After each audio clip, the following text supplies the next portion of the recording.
Hello, AP Chemistry students. We are almost down to the wire. You have a little bit of time left to study for Wednesday's chemistry test.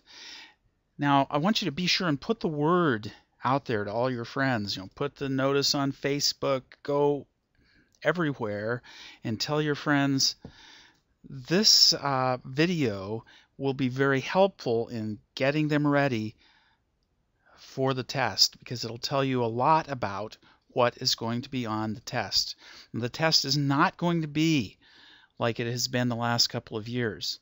That's important for you to know in case you've talked to people who took the class in the past. So this test is going to be a little more challenging. It's not going to be just problems taken out of the textbook.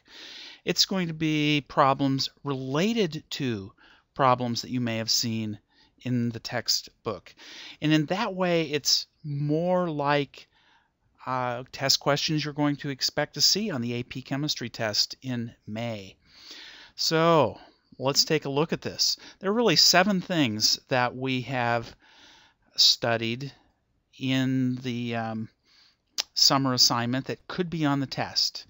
And so we're going to start here looking at these 7 some of these 7 things, and we're going to start with number 3 on this list.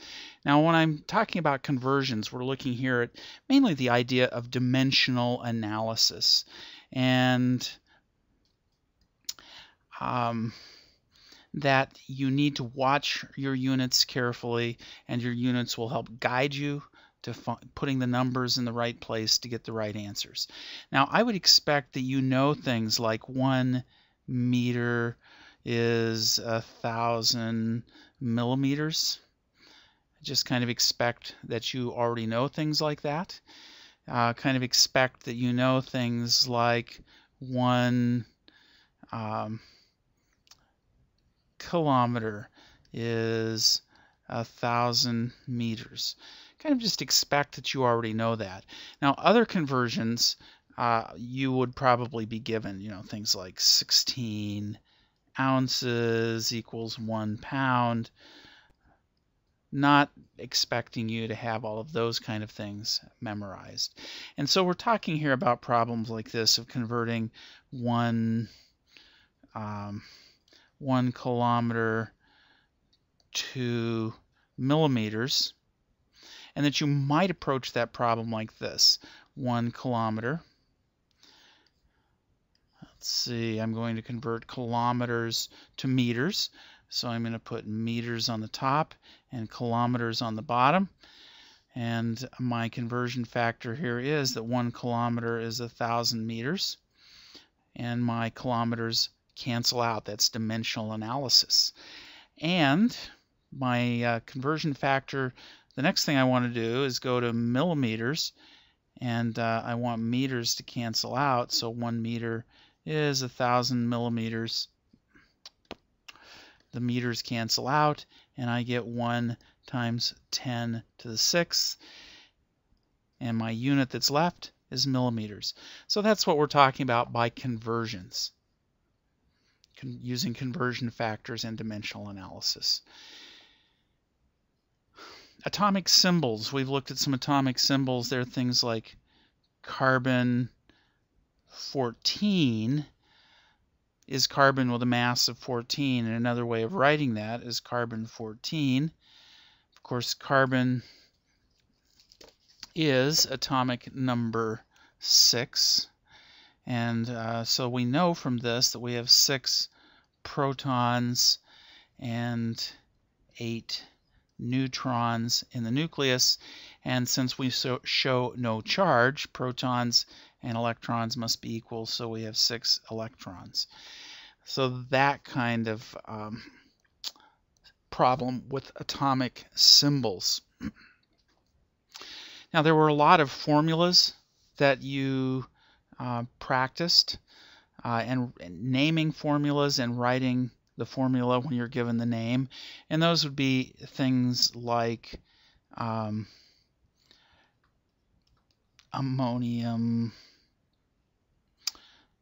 sulfate would be NH4 H2SO4, ammonium sulfate.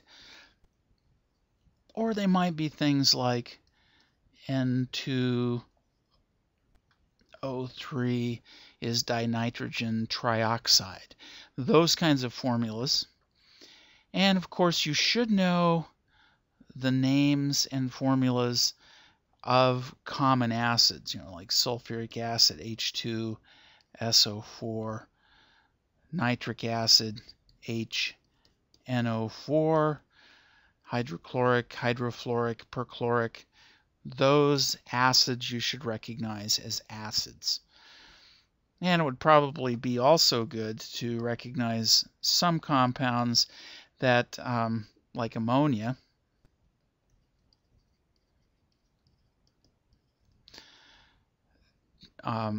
just because they're so common and the common name is used rather than the International Union of Pure and Applied Chemistry name.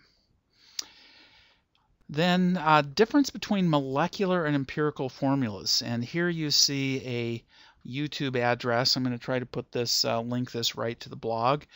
This is one presentation about finding molecular and empirical formulas. Now, this is an example where on the assignment you found percent composition. But can you go from percent composition back to the formula?